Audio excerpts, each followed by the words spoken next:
বাঙালহালিয়া কুতুরিয়াপাড়া সার্বজনীন শ্রী শ্রী শিব মন্দিরের বাসন্তী মায়ের পূজা মণ্ডপ পরিদর্শন করেছেন জেলা পরিষদের সদস্য।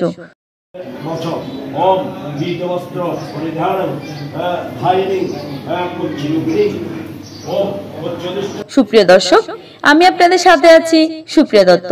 চলুন শোনা যাক বিস্তারিত ভিডিওতে। রাঙামাটি রাজস্থল উপজেলার ৩ নং বাঙালহালিয়া ইউনিয়নের কুতুরিয়াপাড়া সার্বজনীন শ্রী শ্রী শিব মন্দিরের আয়োজনে 5 দিন ব্যাপী শ্রী শ্রী বাসন্তী মায়ের পূজা নবমী পূজা উপলক্ষে পূজা মণ্ডপ মন্দির পরিদর্শন করেছেন রাঙামাটি জেলা পরিষদের সদস্য।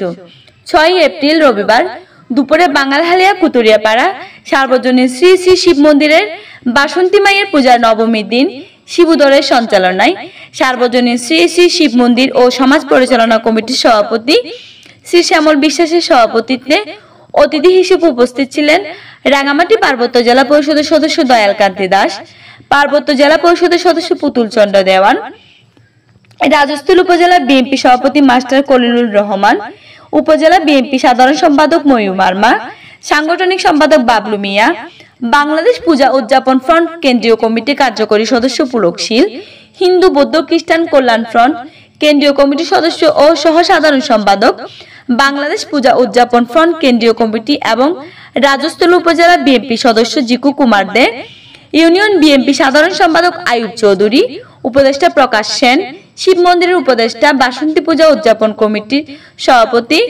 পুলক চৌধুরী, সাধারণ সম্পাদক প্রকাশন সেন, সহ সাধারণ সম্পাদক লিটন দাস, অর্থ সম্পাদক সুমন ঘোষ, সহ অর্থ সম্পাদক অন্ত দাস, সাংগঠনিক সম্পাদক লিটন দাস, ইমু দাস, অন্যান্যদের মধ্যে সাজু দাস, টিপু মিত্র, উজ্জ্বল দেব, আশিস দাস, জিকু দাস, বিজয় দাস, বিশু, হৃদয় সরকার, রাতুল মল্লিক, সাংবাদিক মিন্টু কান্তিনাথ, সাংবাদিক উচ্চপ্র মার্মা সহ এলাকার গণ্যমান্য ব্যক্তিবর্গ ও বিএনপি ও অঙ্গ সংগঠনের নেতৃবৃন্দ উপস্থিত ছিলেন।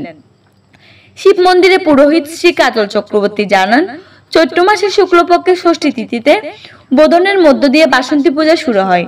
বসন্তকালে হয় বলে এর নাম বাসন্তী পূজা। পরে পার্বত্য জেলা পরিষদের সদস্য পুতুল চন্দ্র দেওয়ান জানান, আমার যতটুকু মনে পড়ে এই আপনাদের এই পিছনের যে ওয়াল যেটা আছে ওটা আমরা বোধন করে দিতে পারবো এই অর্থ বছরে। হ্যাঁ, আর পরের যেগুলো আছে আপনার শিব মন্দির মানে উন্নয়ন করতে চাচ্ছেন, দোতলা করতে চাচ্ছেন, এটা যদি হয় আপনার একটা দরখাস্ত দিবেন। দরখাস্ত দিলে পরে আমাদের যদি আয়ুষ্কাল যদি একটু বেড়ে যায়, আমাদের আয়ু আমরা জানি না কখন আমাদের থাকবে, কখন দীর্ঘায়িত হবে। শিব মন্দিরের দক্ষিণে ছড়ার পাশে একটি গাইড ওয়ালের কথা আমাকে দরখাস্তের মাধ্যমে জানিয়েছেন। আশা রাখছি আগামী বাজেটে গাইড ওয়ালটা আমি নির্মাণ করে দিব। অনুষ্ঠান শেষে মন্দির কমিটির কাছে 10,000 নগদ টাকা প্রদান করেন।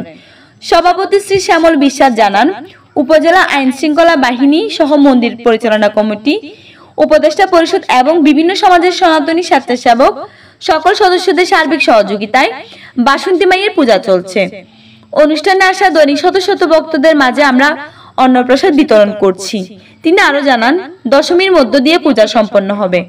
আগামীকাল সোমবার বিকালে চন্দ্রকোনা কর্ণফুলী নদীতে প্রতিমা বিসর্জন দেওয়া হবে। অনুষ্ঠানে আসা শত শত ভক্তবৃন্দরা আনন্দবাজারে অন্নপ্রসাদ গ্রহণ করেন।